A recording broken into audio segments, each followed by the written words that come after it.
Welcome to the podcast, Rosalyn. How are you? I'm just great. I'm especially great to be meeting you and to talk with you and your audience about this heartfelt experience I had writing this book.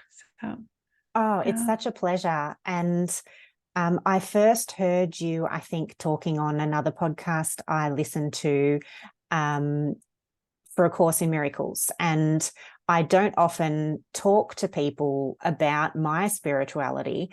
And, the podcast is certainly more about helping people through challenges. But a lot of us have a faith and a spiritual part of us which we draw on, and yet you're also a student of A Course in Miracles, I understand, and the book that you have written, I was just saying, comes from such a psychological point of view that anyone could pick it up from any walk of life and not find any of the spiritual stuff hard. Yeah. And that's when you said that, I knew that we had to start recording because this is the juice. Probably 50% of why I wrote the book was Course in Miracles. You mentioned it is both progressive, meaning we get things a little bit at a time, and because it talks to us as though we're separate people, and yet it says our only problem is a belief in separation from the oneness, from spirit. But non-duality, which I got exposed to in 1995, but didn't really understand until my daughter passed away. But in teaching non-duality, we'll get back to her passing away and how that affected the book and so on. But I meet so many people in the non-dual world who glaze over.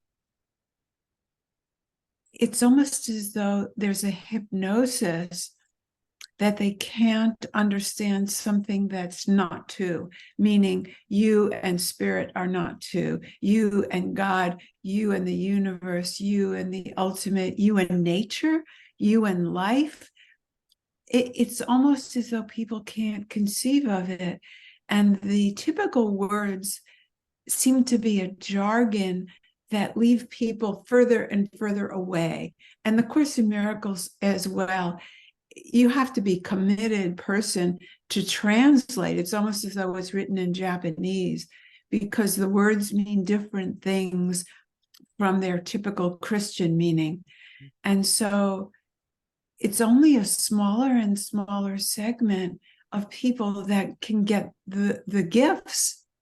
And you don't need to participate in jargon or be in the path or sign up to be able to receive the gifts. And that's why I wrote the book purposely with no jargon. There isn't a spiritual word in the book. And yet the psychological experience, you got it completely, of suffering, of feeling like you're not good enough, is the spiritual wound. Even if we don't name it that, your spirit is hurting, right? I mean, and most people are taught unworthiness inadvertently by the culture because we're taught to do better, try harder, fix ourselves, as though we wouldn't ordinarily, out of the passion for life, do these things. And there actually is nothing wrong with us. And the little girl finds her what she calls okayness, which is something that we can all relate to, right? Oh, so much so, so much. And the tug of war was what I related to so much. The looping of the thought, which creates this tug of war that we just can't let go of. And yet we're creating our own suffering by tugging on this thing, which we could just let go. Mm-hmm. Yes, and you're right. We believe we can't let go when we're in the loops. We feel like there's no choice. I thought it, so it must be true.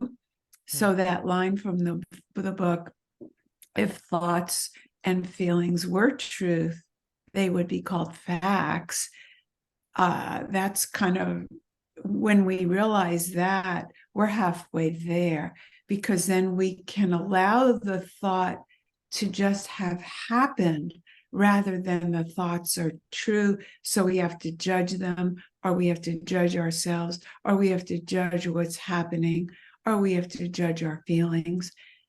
And if they're just part of life, thoughts can happen from our ancestors. They can be contagious from the person you just visited. I mean, we don't need to own them as being us. And the little girl speaks for all of us when she kind of fights with the wisdom character and says, "What? I don't get it. That's not a gift," And it was such a pleasure to write for all of us. We don't just get it. We struggle first, like we've been taught to believe our thoughts, and taught to believe we are our beliefs. So what? You're going to take that away? Like, now where am I? Like, I'm drowning. But no, you're not drowning. If you would let go of the rope, that next minute, you have a new opportunity. It's a new moment. And that's miraculous. That's an instant, direct path to healing, without using the words healing, without using the word spirit.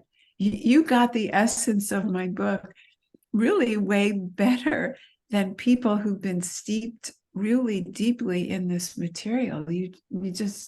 I'm impressed. Oh, thank you. I've been thinking about how A Course in Miracles might not have even been possible if we hadn't had the progress that we'd had in psychology with Freud and a couple of the others back in the 40s and 50s anyway, because we wouldn't have had the concept of projection and the ego and different parts of ourselves even to be able to think spiritually that way, let alone psychologically.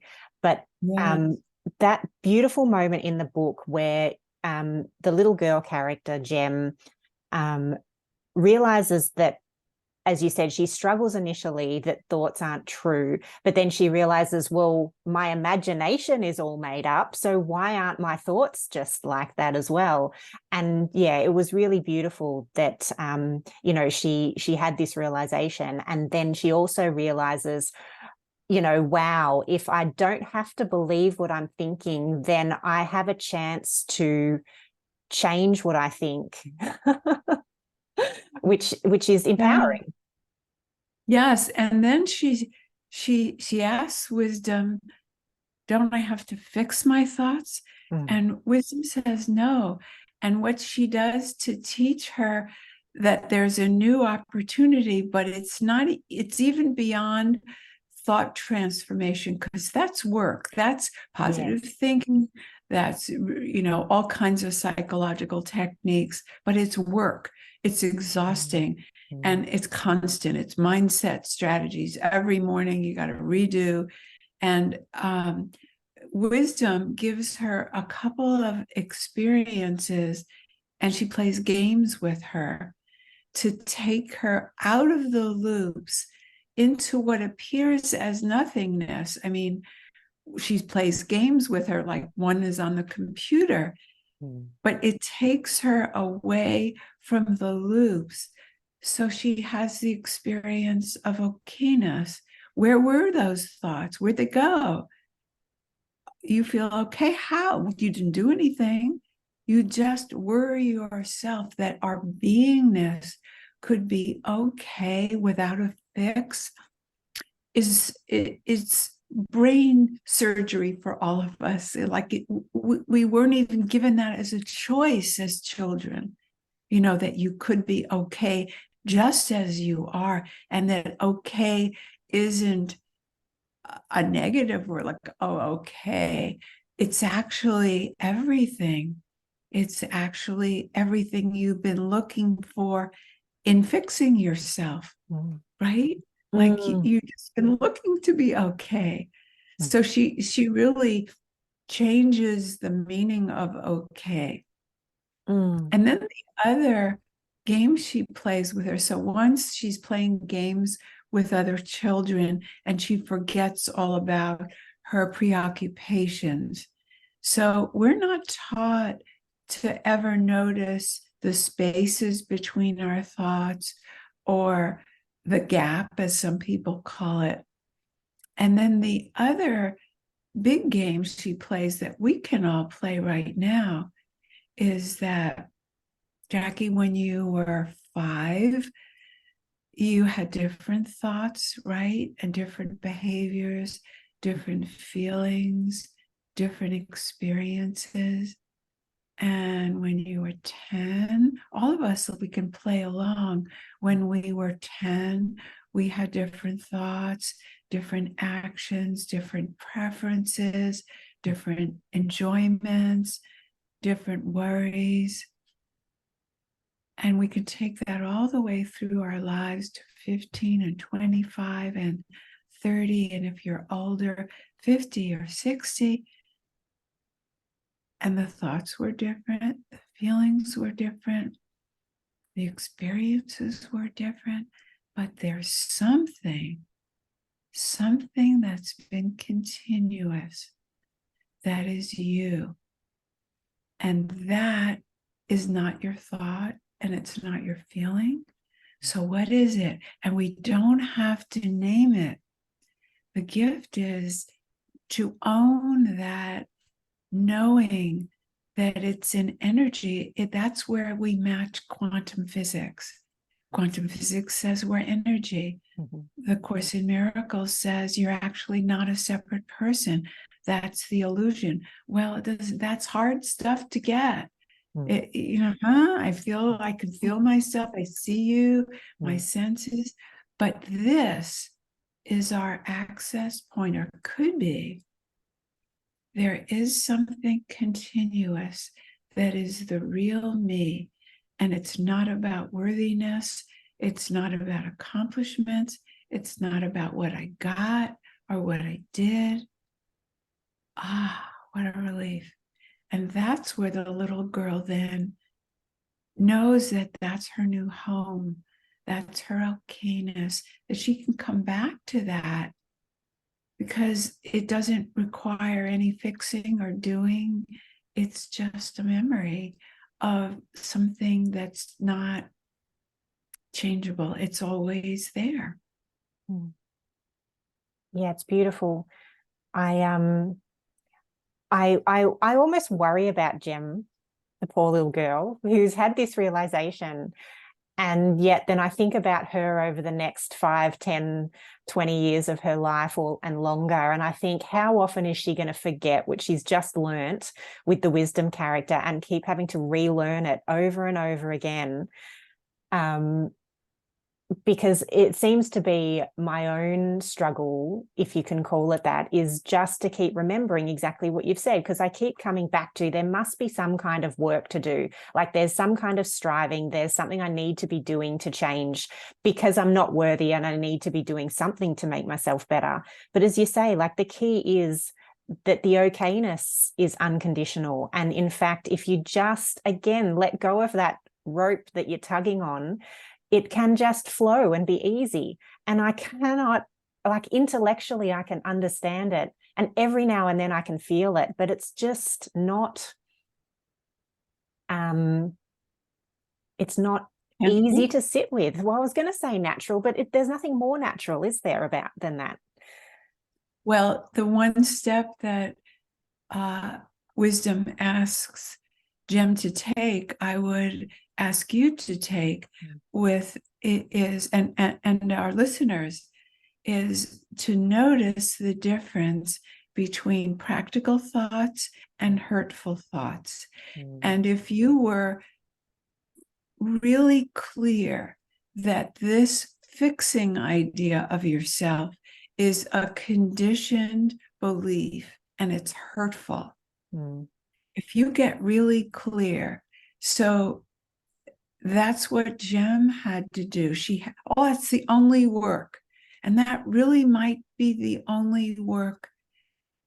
It fits with the Course in the sense that The Course says there's only one problem, and that's the belief in separation.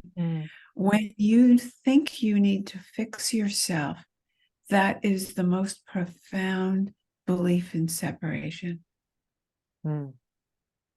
And when we go to that exercise and that memory, so maybe even keeping that illustration of that page where the illustrator shows all the different stages. It's a gorgeous illustration, isn't it? Where he signifies the playing with the play kitchen at one stage, and another stage, Jem is riding a bike. And if we're willing, using a coarse word, if we're willing to just notice, is that hurtful or not? Take your most painful experience. For me, it was my daughter dying. And that has been the gift that keeps on giving. Would I prefer it? Of course not. But I don't go to would I prefer it. That would be a hurtful thought.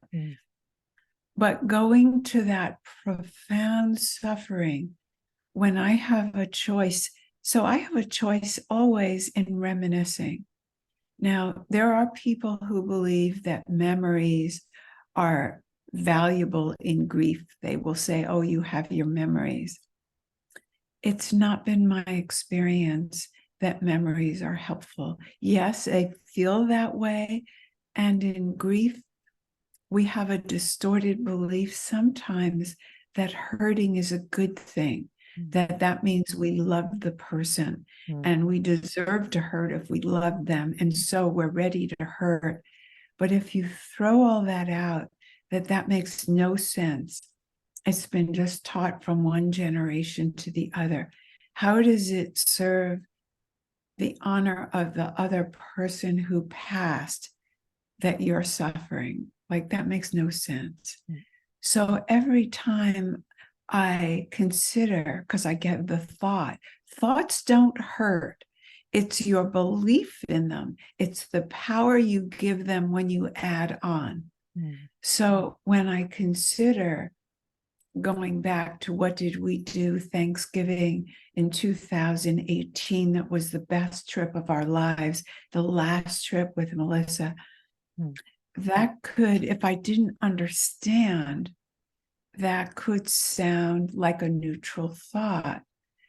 But I have found that nostalgia starts pleasant, sweet. It feels so good to think of that trip.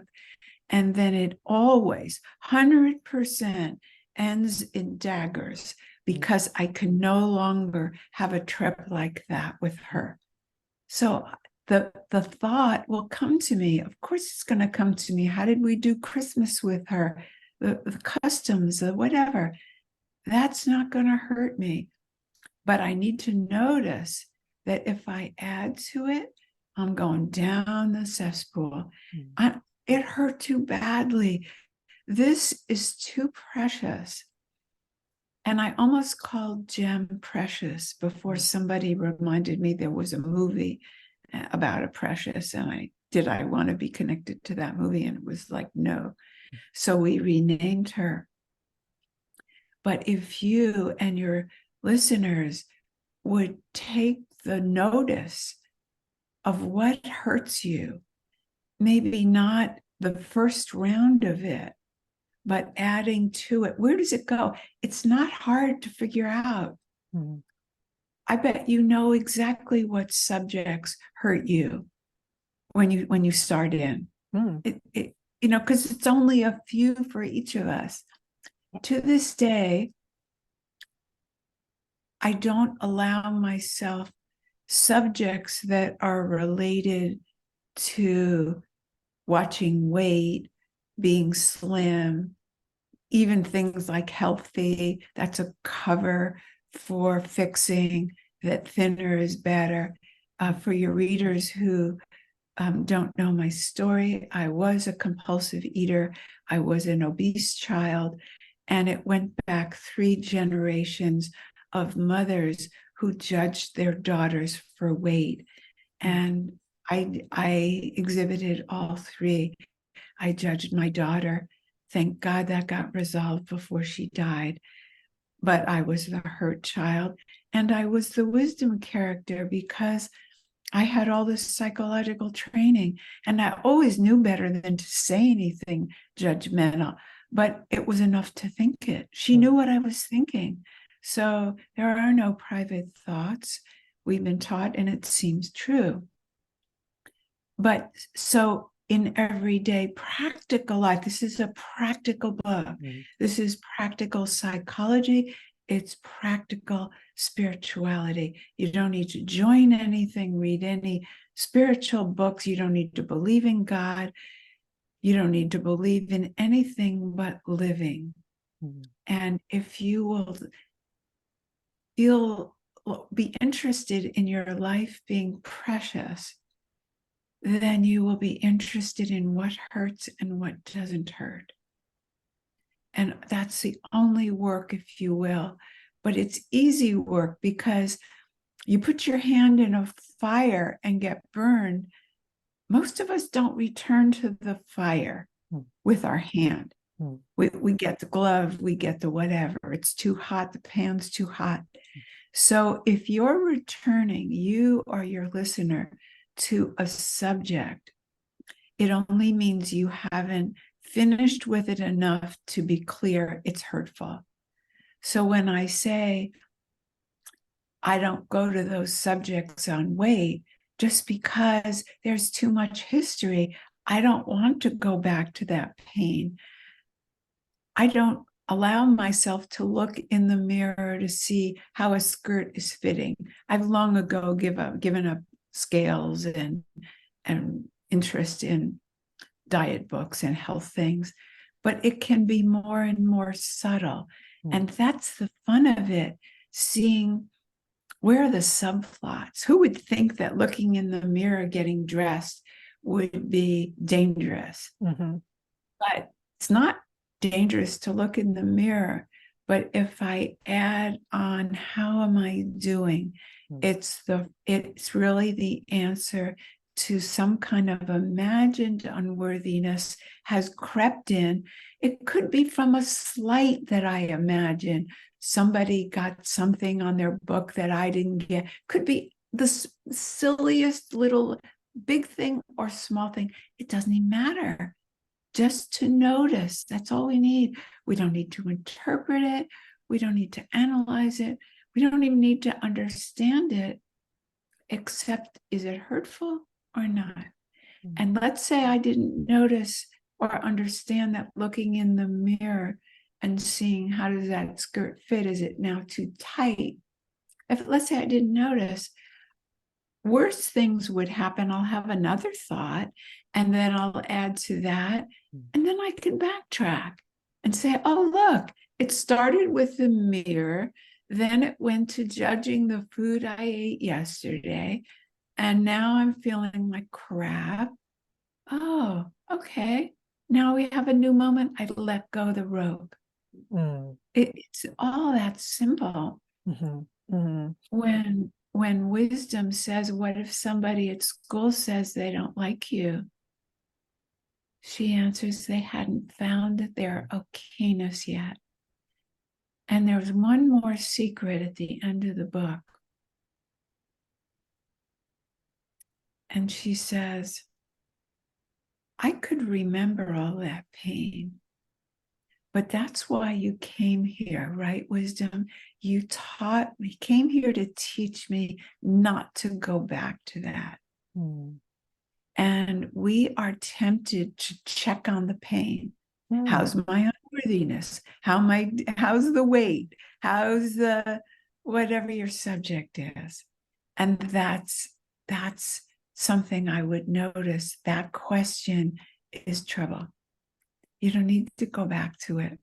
Yeah. Why do we? Like, particularly when we're in something big at the time, as you say, like when you were grieving your daughter, when someone's going through a separation from a spouse, or, even grieving a parent, why do we continually go back and actually poke that pain and suffering? What is it about us that just wants to do that? I think we've been conditioned to believe our thoughts and our feelings, Yeah. and to treat them as God and to fix them. Yeah. What in our training ever taught us not to, that thoughts and feelings are not powerful in themselves? They're just energy coming through, and we don't even need to own them as ours. Today, when I was teaching, I offered the group an exercise, which I'll offer you and your readers. Thanks. What if, instead of saying my thoughts, my beliefs, my feelings, what if we called them anger happened? The thought of Melissa happened. Hurtful thoughts happened. It gives us a little bit of distance. I don't teach Jem why it works to not add on, but I will share it with you. It works not to add on because it separates us from the thoughts and feelings and the belief that they are us. That is what we've been taught. Change your attitude. We hear that message. Yeah. Change your thoughts, make them positive. You're so negative. We hear these things, and we've all been taught to fix ourselves. So why wouldn't we go back and be good students of our teaching? We all had different parenting, but I would venture to say none of us have been taught that thoughts and feelings are nothing unless we empower them with the next. That's not anything in Australia or US or anything anybody's been taught that I know. No. So it's new. And nor have we been taught that we are fundamentally okay, Yeah. or that life can flow and be easy without having to interfere and create that suffering. And I think we get a little stuck when we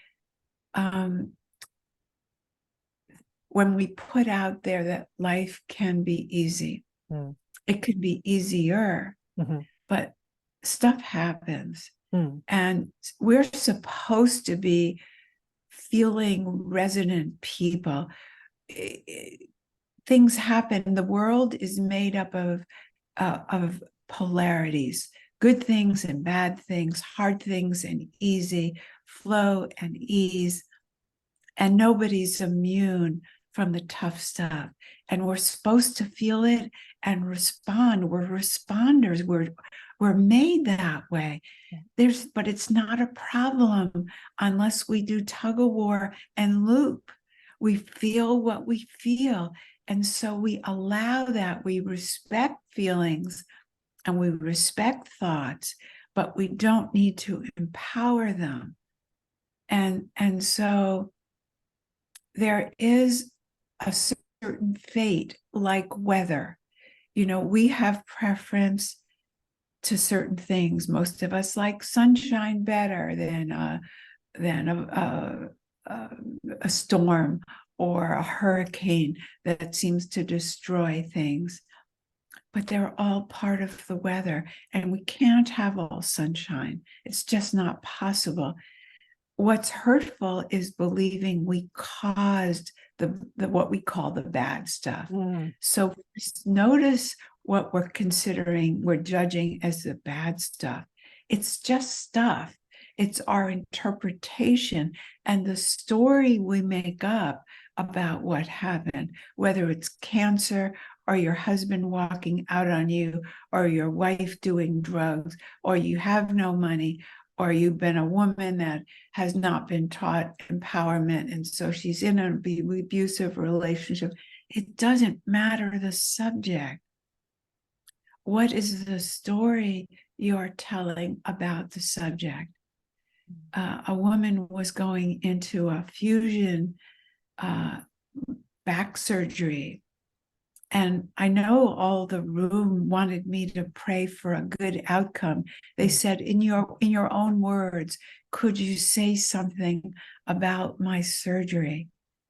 And what I wanted to bless her with was the ability to be with what is without the tug of war. Because no matter the outcome, it's going to be easier if she doesn't fight. So let's talk about the stages of grief: denial, anger, bargaining, depression, acceptance.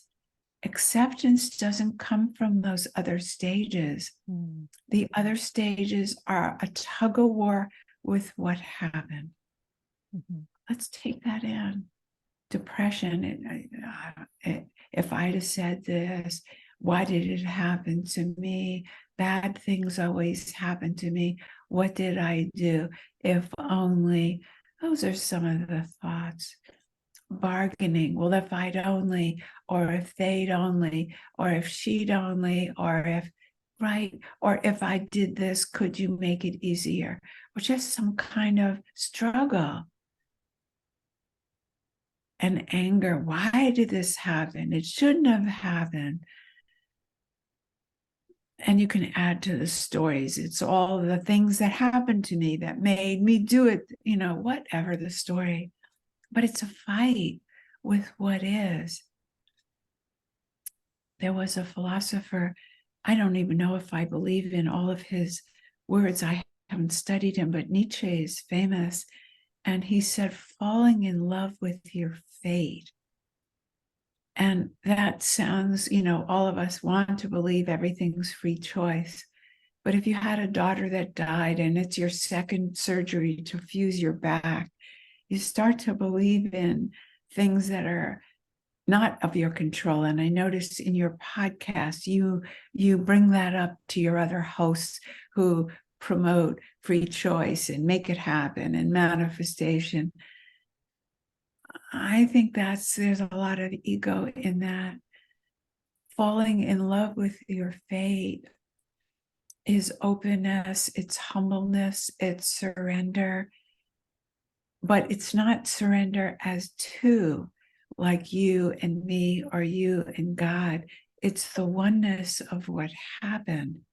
And then there's a new moment. There's a new moment if I don't fight with Melissa died.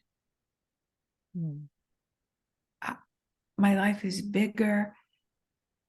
It's exciting. Does that mean I don't wish she didn't die? I don't go to that kind of wish. It would be hurtful.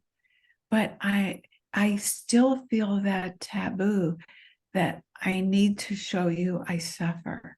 And then you'll think I'm a good mother. That's crazy. That's crazy. That's insane. So we all have to look at our conditioning and stand up. We don't have to, but it's our vehicle for freedom to say, what have I been taught? Not why do we do this? Because you'll never get enough answers to why, but just that you've been taught to fix your mind, fix yourself. And that's insanity. And we teach it to the next generation, but we can stop. And when another woman, particularly women, says something hurtful about their bodies, instead of joining, we could say, ouch. We don't need to teach them, that's, we could take a stand or do something to put a marker in there. I really feel that changed things when I had that moment and said, I'm not going to stand for this.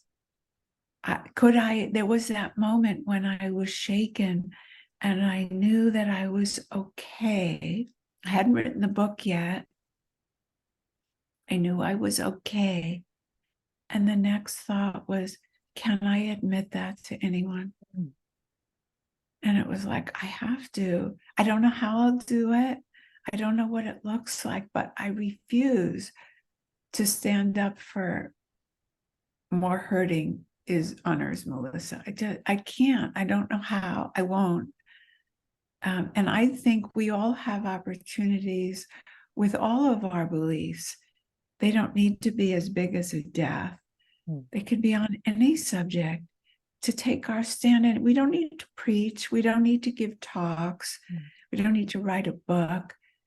But we do need to take that stand for that realization. You use the right word. Realization is more than an insight. Insight can be at the mind. Oh, look, I'm joining a hurtful thought. That can be an insight. I see myself, but I'm doing it anyway. But a realization is, ouch, I'm not putting my hand back on that stove without a glove. That's a realization that would stay with you. I think it's going to stay with Jem because her hurt went back generations like mine did. And she's so done with people acting like they have to lose weight when it's the Nazis in the street. That's the problem. Those woke her up to her mother, to herself, and to taking a stand. That little girl took a bigger stand than most of us. Like, I'm not going to do that with my children. I'm not. It hurts too much. I think it takes to making that connection between thoughts and feelings that hurt and that were not the thoughts and feelings. They are happening. They are energy that's passing through us, just like what quantum physics says we are. So it's not as way out there anymore to say those things. Science is backing us up, not our parenting. It hasn't gotten to the everyday person. But if it's gotten to you, the reader, then maybe you're the messenger. Your podcast host, Jackie, has gotten the book deeper than people that have been with me for 3 years. Because I had someone say, I want to give this to my daughter, but I want to, what did she say? I'm afraid she'll think it's too immature. Well, she didn't know how to say how the book helped her in my teachings, right? She didn't know how to say what you said. And so, we don't need to be on the meditation cushion for hours to get this. That's all been taught to us. We need a longer spiritual practice, or a better spiritual practice, or more time in meditation. Nothing needs to change. Except hurting ourselves some more with our minds. Well, Rosalyn, you are my wisdom character in my story. So I wanted to thank you and acknowledge that. It's certainly deepened my learnings and certainly just so much clarity in the simplicity. It's just beautiful. So if others also want to get your book or find out more about you, work with you, and have you as a wisdom character in their lives as well, where can they find you? At rosalynrourke.com. That would be ROSALYN, Rourke, ROURKE.com. And the book, When Wisdom Arrives from Imagined Unworthiness to Freedom, is available at Amazon or any of your bookstores. Yes. Yeah, thank you. Wonderful. Thank you so much. I love being with you anytime.